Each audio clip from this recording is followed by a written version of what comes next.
বেহেতেরাজ সাত সলে তো আর বেরিয়া বলেন সুবহানাল্লাহ। হে দুনিয়ার মানুষ, তোমরা পৃথিবীর মসজিদে নামাজ পড়তে যাও, কবুল হতেও পারে নাও পারে, ঠিক কিনা বলেন? মক্কায় হজ করতে যাও, কবুল হতেও পারে নাও পারে, গ্যারান্টি আছে? কথা মানে বোঝেন না? গ্যারান্টি আছে?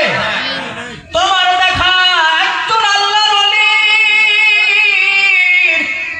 ওনার কদমে যাইয়া, ওনার দরবারে যাইয়া 1 বছর নয়, 1টা মাস নয়, 1টা ঘন্টা নয়, 1 সেকেন্ড যদি সময় কাটাও, বেরিয়া বেরিয়া 100 বছর কবুলযোগ্য গ্রহণযোগ্য নফল ইবাদতের সওয়াব দেওয়া হয়। আল্লাহু আকবার।